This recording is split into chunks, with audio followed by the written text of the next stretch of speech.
Vamos a irlo descubriendo poco a poco. Vamos a comenzar por leer el texto. Lucas capítulo 5, versículo 17. ¿Listos? Aconteció un día que él estaba enseñando y estaban sentados los fariseos y doctores de la ley, los cuales habían venido de todas las aldeas de Galilea y de Judea y de Jerusalén. Y el poder del Señor estaba con él para sanar. Y sucedió que unos hombres que traían en un lecho a un hombre que estaba paralítico procuraba llevarle adentro y ponerle delante de él. Pero no hallando cómo hacerlo, a causa de la multitud, subieron encima de la casa y por el tejado le bajaron con el lecho, poniéndole en medio delante de Jesús. Al ver Jesús, la fe de ellos le dijo: hombre, tus pecados te son perdonados. Entonces los escribas y fariseos comenzaron a cavilar diciendo: ¿quién es este que habla blasfemias? ¿Quién puede perdonar pecados si no solo Dios? Jesús entonces, conociendo los pensamientos de ellos, respondiendo, les dijo: ¿qué cavilabais en vuestros corazones? ¿Qué es más fácil decir? ¿Tus pecados te son perdonados? O decir: levántate y anda.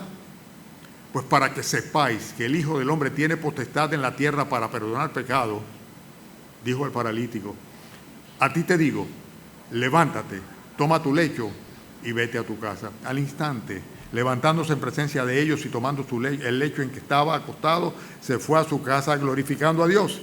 Y todos, sobrecogidos de asombro, glorificaban a Dios y llenos de temor decían: hoy hemos visto maravillas. Muchas veces nosotros tendemos a dar por sentado que las personas conocen o saben cosas que realmente no las saben. A veces yo me pregunto cuando veo a ciertos sacerdotes, y voy a ser muy específico, hablando en los medios de comunicación, digo yo, pero parecerían como si fueran ignorantes de lo que la Biblia dice, porque lo que dicen es completamente contrario a lo que la Biblia enseña. Y realmente no es que no conozcan lo que la Biblia dice, es sencillamente que simplemente la obvían y prefieren anteponer lo que ellos llaman su propia doctrina a la doctrina de la palabra del Señor. Pero en las iglesias cristianas también nos pasa muchas veces. A veces pensamos que todo lo que estamos aquí, todos entendemos perfectamente bien todo lo que la Biblia dice, lo aplicamos a nuestras vidas, lo obedecemos y en consecuencia nos trae esto las bendiciones del Señor y la aprobación de Él. Pero muchas veces no es así. No podemos dar por sentado de que las personas saben cosas que a lo mejor no saben.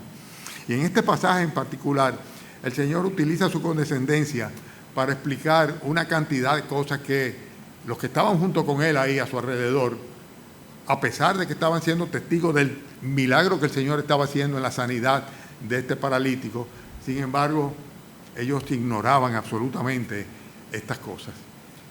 Vamos a poner el énfasis, vuelvo y repito, en cosas que debemos saber. Y la primera cosa que nosotros debemos saber lo dice el versículo 17. Lo vamos a ir extrayendo del texto. Si ustedes quieren pueden adelantarse a mí y pensando en las próximas, ¿verdad?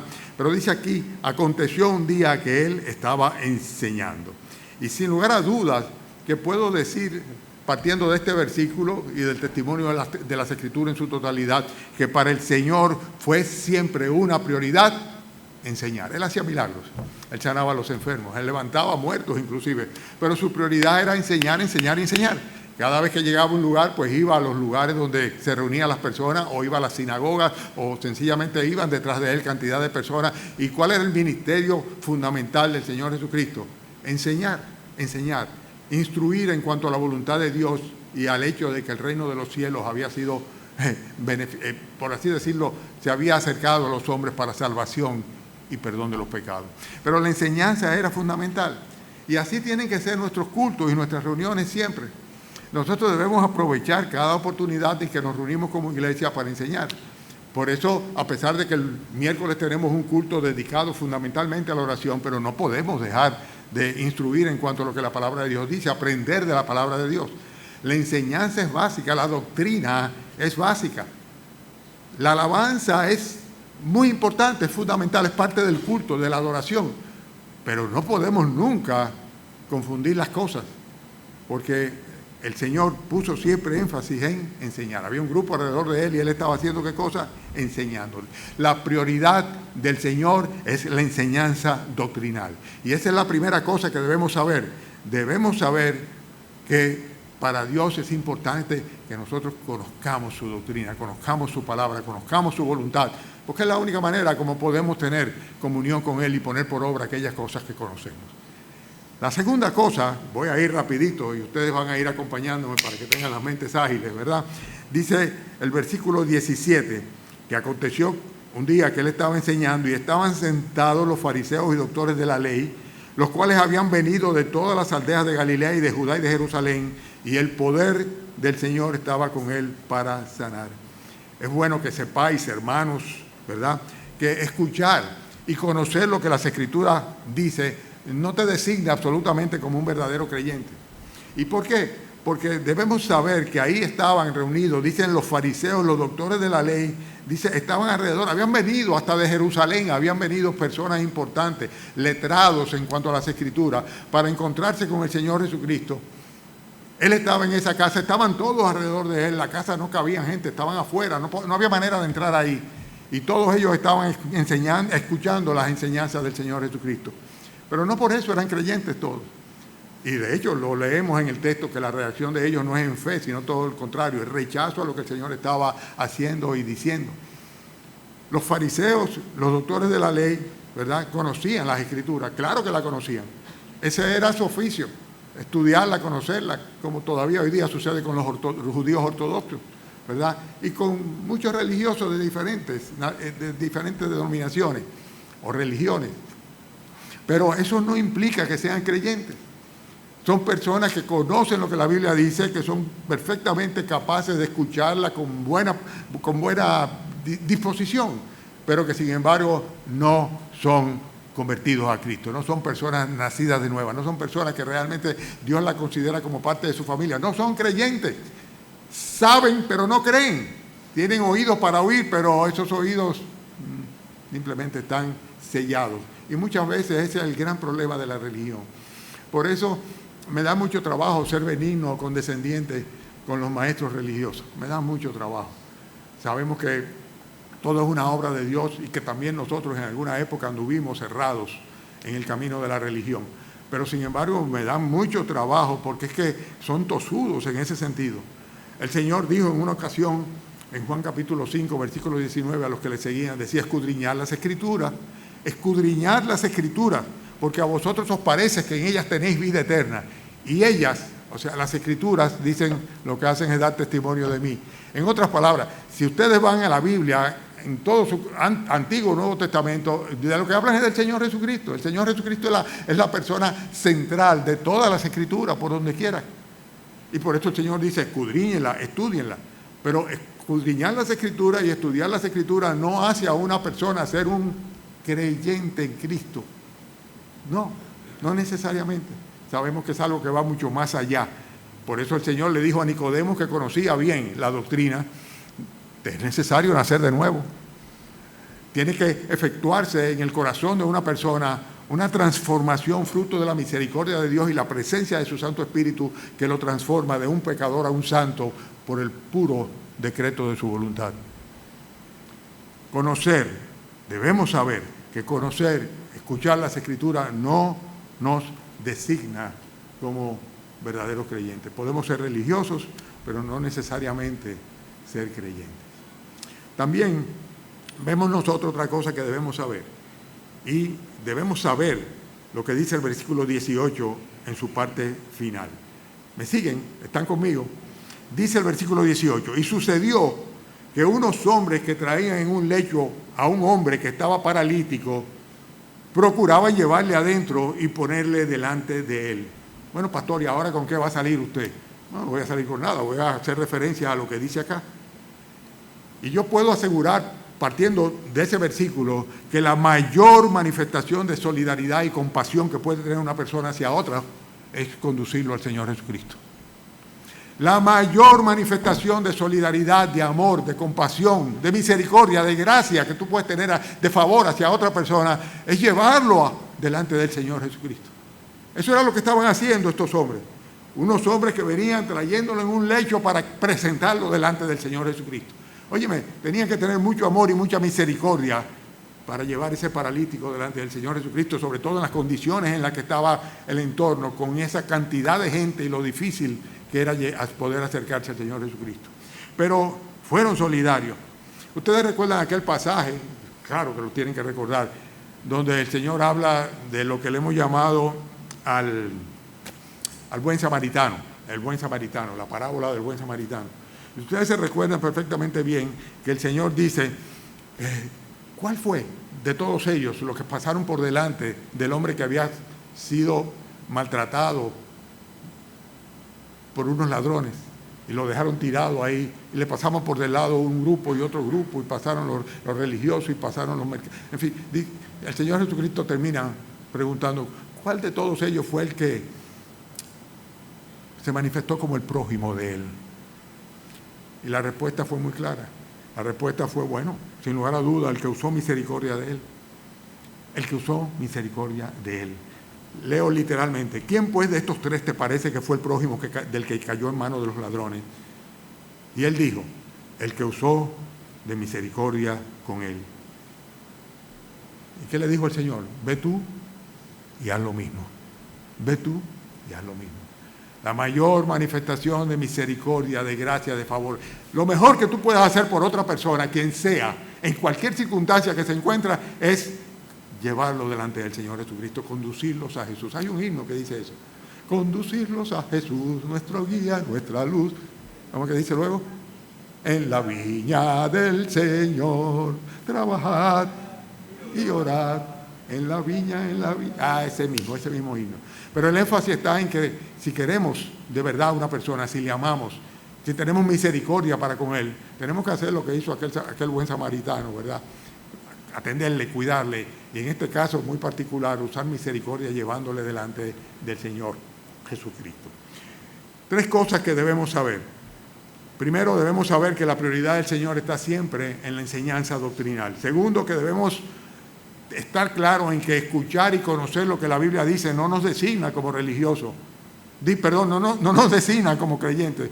Podríamos ser religiosos y no ser creyentes. Y en tercer lugar, que la mayor manifestación de solidaridad y de amor y de compasión para con otra persona es imitar lo que hicieron estos 4 hombres que lo llevaban para ponerlo delante del Señor Jesucristo. Esa es la misión a la cual estamos encomendados. Todos nosotros los que hemos recibido a Cristo como Señor y Salvador, Él ha perdonado nuestros pecados, nos ha dado la vida eterna y debemos llevar ese evangelio a todo el mundo para que el Señor obre en misericordia con los demás. Bien, cuarta cosa que debemos saber, versículo 19. Me están siguiendo, ¿verdad? A ver si lo descubren antes de que yo lo diga. Dice, pero no hallando cómo hacerlo a causa de la multitud, subieron encima de la casa y por el tejado le bajaron con el lecho, poniéndole en medio delante de Jesús. Bueno, yo lo veo muy claro y lo voy a decir también en forma de enunciado. Y voy a decir que la unidad de propósito es lo que nos permite poder superar obstáculos que a veces se ven enormes, infranqueables, insalvables. Qué interesante. Seguramente uno de ellos no hubiera podido cargar al paralítico. Seguramente 2 de ellos tampoco, ni 3. Dijeron, bueno, tenemos que hacerlo entre 4. Vamos a hacerlo entre 4. Vamos a unificar nuestras intenciones, nuestro propósito para que llevemos a este hombre delante del Señor Jesucristo, para que el Señor Jesucristo le conceda la sanidad. La unidad de propósito es fundamental. La Biblia exhorta a la iglesia de nuestro Señor Jesucristo, a nosotros, a estar unidos en un mismo propósito, en un mismo sentir. Y una vez y otra vez es la misma exhortación. Una iglesia donde cada quien anda por su lado y simplemente coincidimos en un lugar el domingo en la mañana por 1 hora o 2 horas, eso realmente no es tener una unidad de propósito.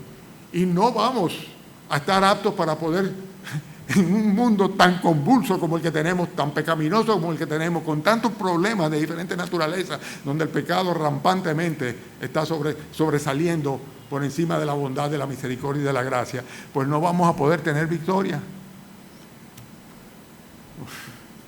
Es fundamental la unidad del cuerpo de nuestro Señor Jesucristo.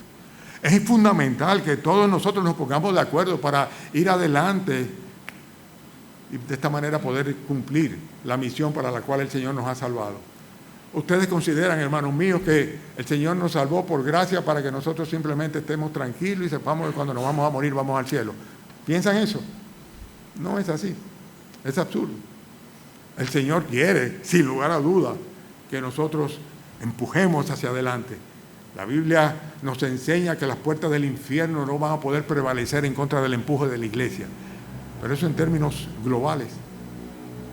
Pero en términos particulares, nuestra iglesia local, nuestra comunidad de creyentes, si no tenemos un mismo sentir y un mismo propósito, no vamos a poder cargar al paralítico por causa del pecado y llevarlo delante de nuestro Señor Jesucristo para que el Señor tenga misericordia de él. La unidad de propósito es la que permite que podamos superar cualquier tipo de barrera que se ponga por delante. Y en este caso nosotros vimos el problema. Dice que tuvieron que subirse encima de la casa, abrir un hoyo en el tejado para entonces descolgar al paralítico. Yo me imagino el cuadro. Yo no sé ustedes, pero yo me lo imagino. El Señor enseñando, sentado de un momento a otro.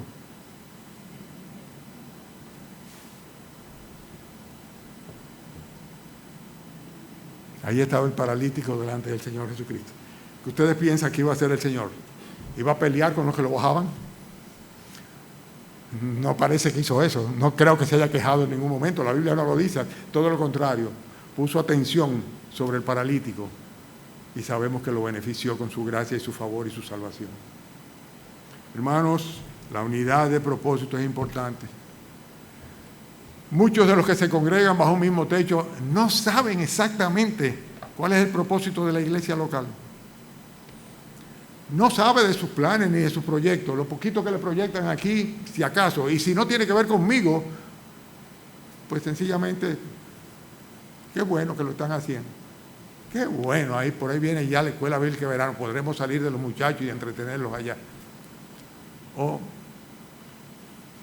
Tenemos que tener unidad de propósito. El Señor lo está enseñando acá. Eso fue lo que permitió que, a pesar de que parecía imposible llevar este paralítico delante del Señor Jesucristo, ellos lo lograran.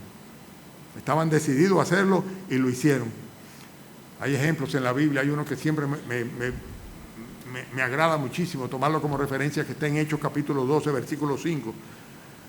Cuando estaban los apóstoles presos en la cárcel.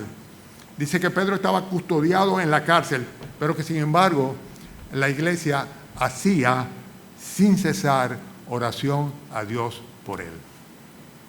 Se lo habían llevado preso. Pedro y Juan estaban en la cárcel. Parecería que los iban a matar. De ahí no saldrían jamás. Hasta que de un momento a otro tocan una puerta, la abren y ahí estaba Pedro. Porque la iglesia estaba orando. La iglesia estuvo orando por la liberación de Pedro. Y el Señor se lo concedió. Unidad de propósito. Unidad de propósito. Hermanos, hermanas, involúcrense. Involúcrense para beneficio suyo y para manifestar su gracia y su favor y su misericordia a otros en los propósitos de la iglesia. En cada una de las ministerios, actividades. Tenemos varios ministerios que solamente son nominales. Tenemos que tener una unidad de propósito. Entonces llevamos 4 y son 11, así que nos vamos casi. Dice que debemos saber que la prioridad del Señor siempre es la enseñanza. Y no debemos perder de vista eso. Debemos estar claros en que porque escuchemos, leamos, entendamos las Escrituras, las conozcamos, eso no nos hace un creyente. Debemos saber que si de verdad somos personas misericordiosas y compasivas, debemos llevar a las personas delante del Señor Jesucristo. Debemos saber, y es importante que sepáis, que con una unidad de propósito, entonces las metas son alcanzables. Son alcanzables. Ahí estaba el paralítico delante del Señor. ¿Seguimos? Sí, seguimos, qué bueno. Otra cosa que debemos saber que la fe genuina es reconocida por el Señor Jesucristo y que se evidencia a través de las acciones. Dice el Señor Jesucristo en el versículo 20, al ver Él la fe de ellos, le dijo, hombre, tus pecados te son perdonados. Cuando yo leo este pasaje me pregunto, ¿la fe de quiénes? La fe de los 5. Los 4 que cargaban al enfermo, más el enfermo mismo también. El mismo Señor Jesucristo da testimonio de la fe de ellos. Y solamente el Señor es que puede realmente, por así decirlo, certificar si somos verdaderos creyentes, si somos personas que hemos ejercido fe, que confiamos absolutamente en Él y que nos hemos acogido a su gracia. Solamente el Señor Jesucristo. Y es interesante ver cómo en este texto el Señor Jesucristo dice, al ver Jesús la fe de ellos, entonces se dirigió al paralítico y le dijo, hombre, tus pecados te son perdonados. Hermanos, Dios está dando fe de la fe que tenían esos 5 hombres. Y yo me pregunto, ¿da Dios fe de mi fe? Tú te lo preguntas también. O sea, ¿Dios cree en mi fe?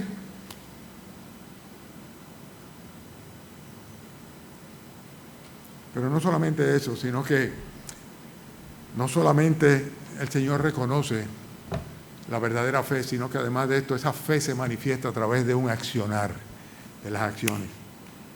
Como el cuerpo sin espíritu está muerto, dice Santiago que así también la fe sin obras está muerta.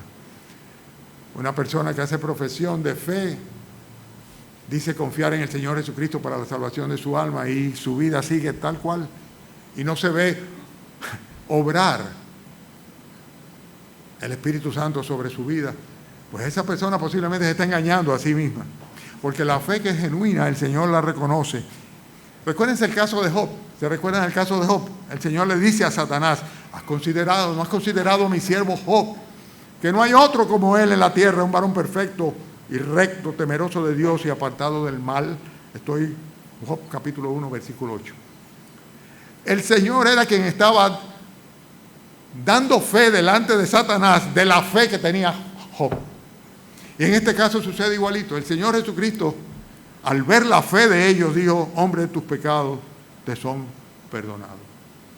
Hermanos, la fe genuina la reconoce el Señor Jesucristo. No es una iglesia, ni una persona, ni una congregación, ni nadie. No. Dios es que sabe realmente. Dios es que conoce la fe genuina. Ahora nosotros podemos verlo. Si realmente una persona es creyente en consecuencia de la obra del Espíritu Santo manifiesta en su vida. La fe genuina produce fruto, sin lugar a duda. La fe sin obras es muerta en sí misma. Y ese es el énfasis que pone Santiago. Que si tú eres un creyente verdadero, una creyente verdadera, bueno, muéstrame tu fe por tus obras. Porque podrías estarte engañando, viviendo como vives, haciendo lo que haces, priorizando lo que priorizas, disfrutando de lo que disfrutas y al mismo tiempo pensar que eres un creyente o una creyente. Es Cristo quien está dando constancia de la fe que tenían estos 5 hombres. Punto número 6. Nosotros debemos saber también, y el propósito es para que sepáis, que tu fe debe incidir en el bienestar espiritual de los otros. ¿De dónde saca el pastor esto? Mírenlo en el versículo 20. El mismo versículo 20 dice el Señor, al ver Jesús la fe de ellos, le dijo al hombre, ¿qué le dijo? ¿Están conmigo? Tus pecados te son perdonados. La fe de esos hombres incidió en que el Señor Jesucristo perdonara los pecados de aquel paralítico. En otras palabras, la fe nuestra debe incidir en la salvación de otras personas. ¿Saben una cosa? Debemos cuestionarnos si realmente nuestra fe ha sido un factor de influencia en la salvación de otras personas. Nuestros familiares, nuestros amigos, nuestros compañeros de trabajo, nuestros relacionados en términos generales.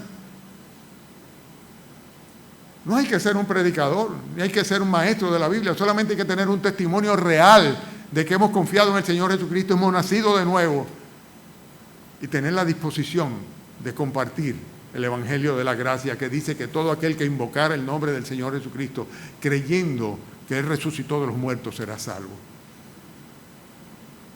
Hermanos, la fe nuestra debe incidir en el bien o bienestar espiritual de las demás personas. Lo repito de nuevo, nuestra fe debe manifestarse incidiendo, teniendo que ver con el bienestar espiritual de las demás personas. Este fue el caso de estos hombres. Al ver Jesús la fe de ellos, dijo entonces al paralítico, tus pecados te son perdonados. Y el paralítico salió de ahí con sus pecados perdonados. Cuando yo vaya al cielo me voy a encontrar con él. Y tú también, ¿verdad? Porque sus pecados fueron perdonados. Ya no es inculpado de pecado.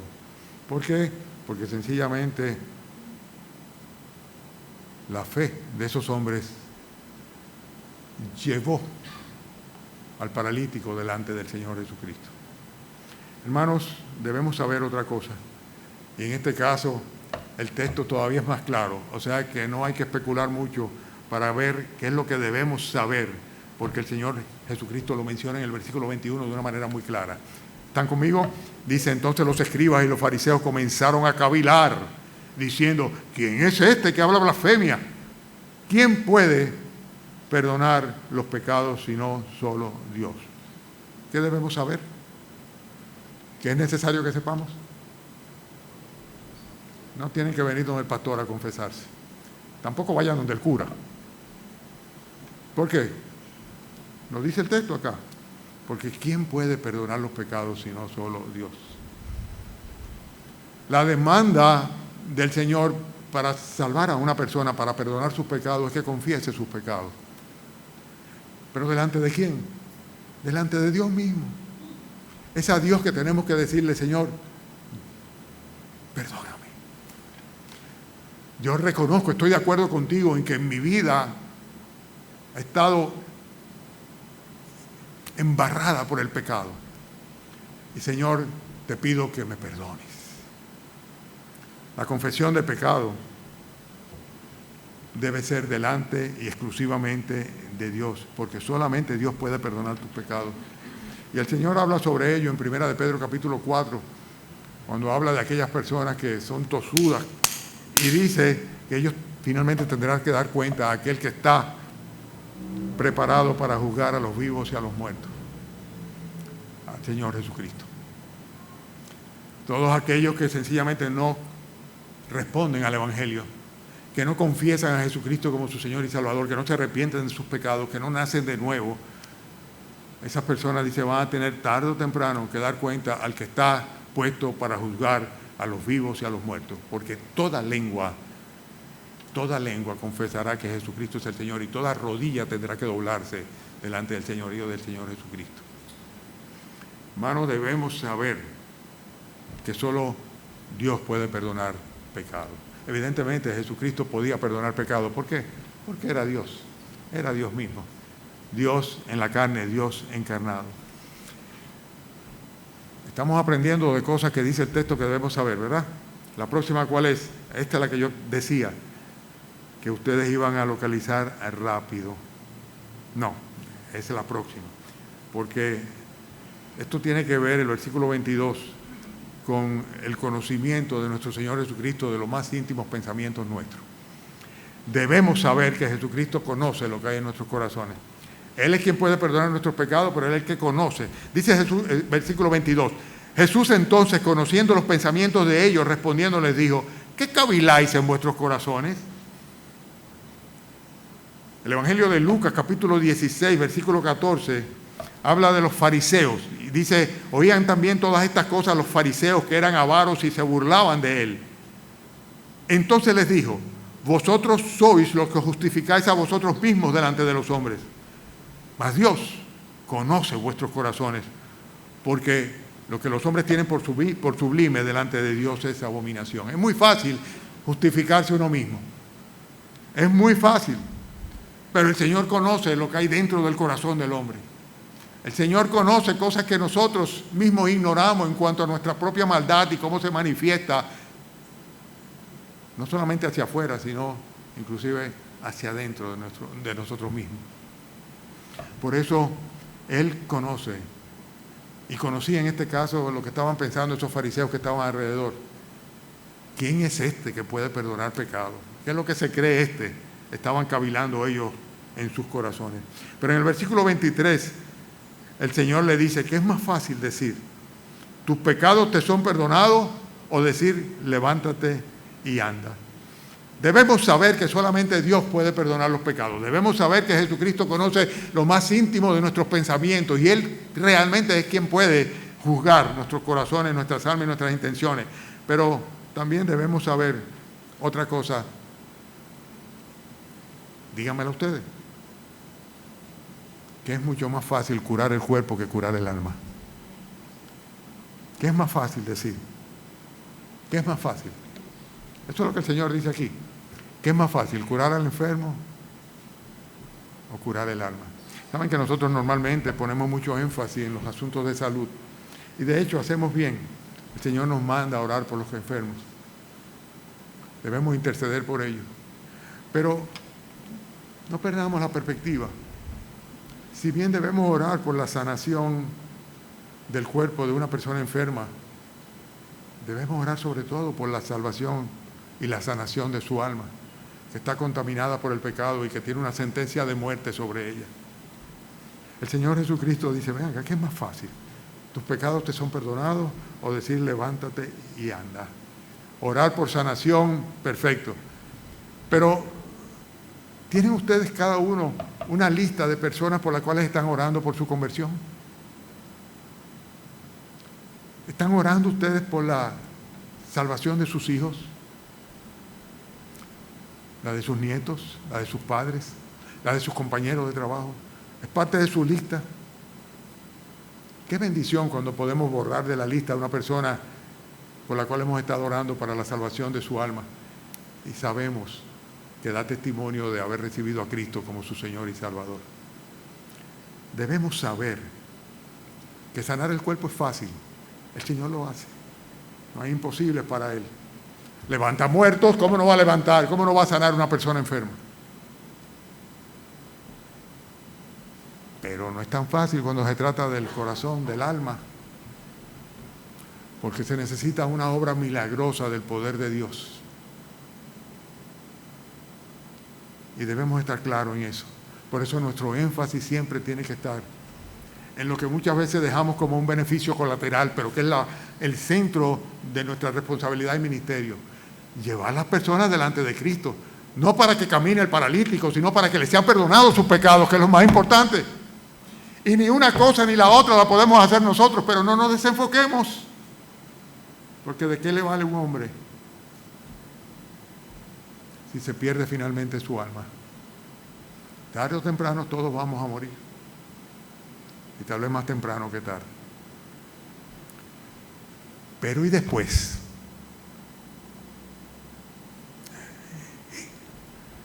La palabra eternidad. Ustedes saben lo que significa. Hay un lugar donde el gusano nunca muere y el fuego nunca se apaga. Un lago de fuego que arde con fuego y azufre, que es la muerte segunda, una muerte que viene después de la muerte, donde todos los incrédulos pararán. Por eso es mucho más fácil decir tus pecados te son, levántate y anda, que decir tus pecados te son perdonados. Partiendo de la premisa de que solamente Dios perdona los pecados. Otra cosa, estamos ya por la número 10. Sí, la 10. Otra cosa que debemos saber. Dice el versículo 24. Versículo 24. Estamos terminando ya, así que no se desesperen. Estamos en tiempo, muy en tiempo. Cuando veo para allá es porque allí es que está el reloj. Así que no piensen que estoy mirando a Oscar, porque no tengo nada que ver con Oscar. Es el reloj que yo veo. Dice el versículo 24, pues para que sepáis. El Señor quiere que lo sepamos. ¿Qué quiere el Señor que sepamos? Que el Hijo del Hombre tiene potestad en la tierra para perdonar pecados. Dijo al paralítico, a ti te digo, levántate, toma tu lecho y vete a tu casa. ¿Tus pecados han sido perdonados? Ya sabes quién tiene. ¿Quién tiene el poder para perdonar tus pecados? ¿Quién tiene la potestad, el derecho de perdonar tus pecados? ¿Sabes quién es? El Señor Jesucristo. El Hijo del Hombre, Cristo, tiene potestad en la tierra para perdonar tus pecados. Si tus pecados no han sido perdonados es simplemente porque no te ha interesado, porque no has buscado de Él, porque no te has presentado delante de Él, porque tu búsqueda de Él, a tu encuentro, tal vez ha tenido motivaciones que son distintas al propósito fundamental de la venida de Jesucristo a este mundo. Él vino a salvar a los pecadores. Él vino a morir en una cruz. Él vino a pagar por mi pecado a fin de que yo no tenga como consecuencia de mi pecado que pasarme la eternidad en el infierno.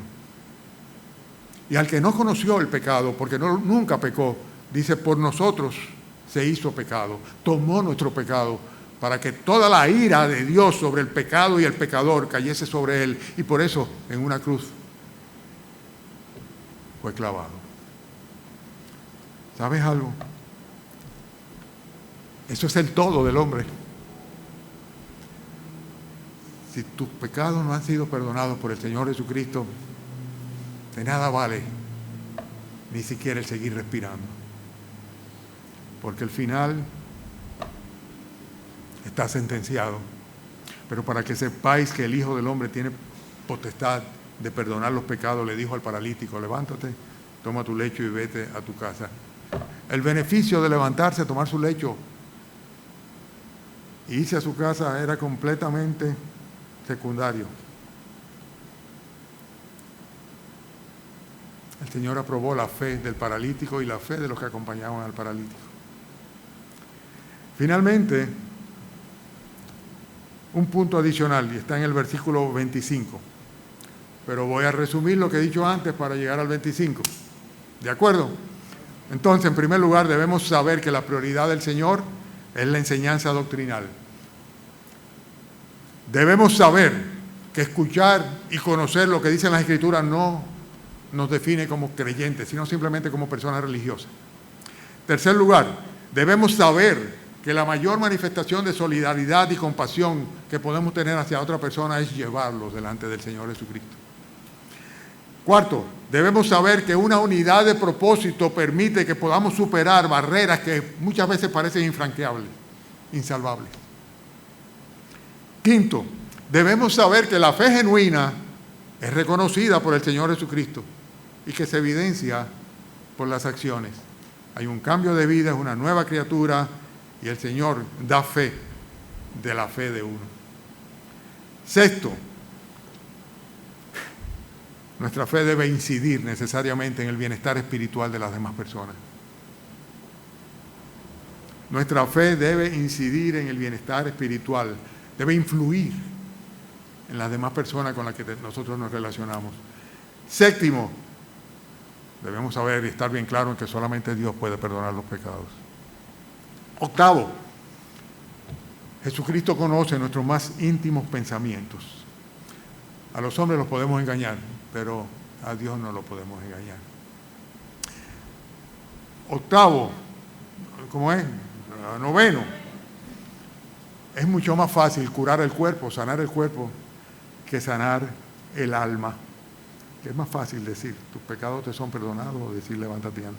Décimo, solamente el Hijo del Hombre, y es el último de ellos, ¿verdad?, tiene el poder para sanar el cuerpo y el alma.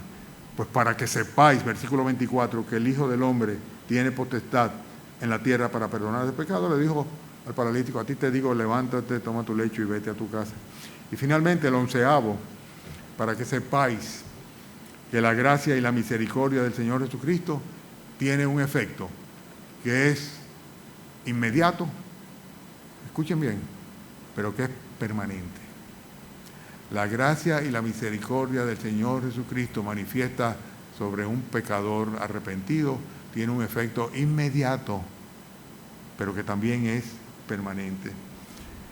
Dice, versículo 25, al instante al instante, de una vez, levantándose en presencia de ellos y tomando el lecho en que estaba acostado, se fue a su casa. ¿Y qué dice al final? No me están siguiendo ustedes. ¿Qué estaba haciendo?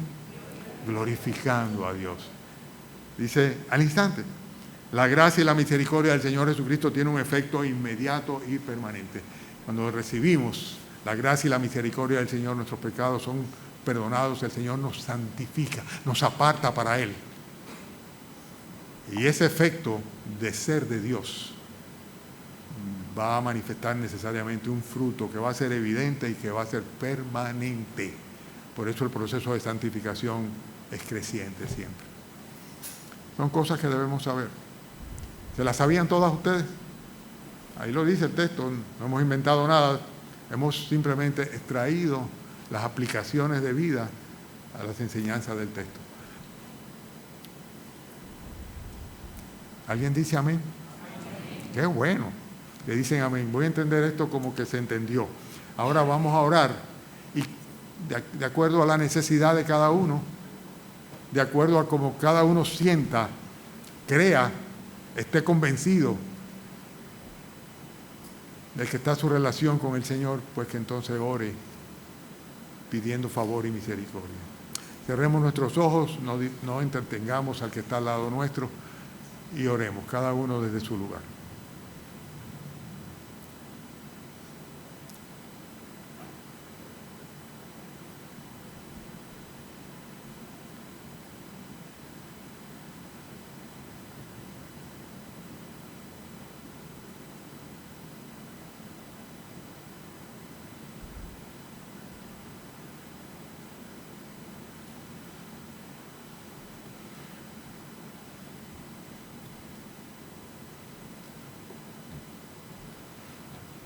¿Has sido salvo? ¿Has sido salva tú? El Señor te ha salvado, ha perdonado tus pecados. Tal vez en esta mañana quieres decirle al Señor, Señor, perdóname y sálvame. Si le pides de corazón, Él ve los corazones. Él conoce los pensamientos y las intenciones de los corazones. Y su promesa es que todo aquel que invocar el nombre del Señor Jesucristo, Él le salvará.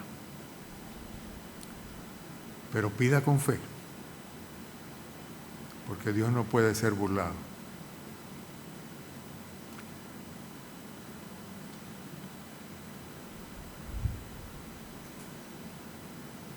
Damos gracias, Señor, por la comunión entre nosotros y tu palabra y las exhortaciones permanentes que nos traes. Ayúdanos, Señor, a andar delante de ti de una manera que a ti te agrade. Y permite, Padre, que tu gracia y tu misericordia se siga manifestando sobre todas las personas que amamos, Señor. De manera que no se pierdan, sino que tengan también el regalo de la vida eterna. Te lo pedimos en el mismo nombre del Señor Jesucristo, tu Hijo, nuestro Señor y nuestro Salvador. Amén.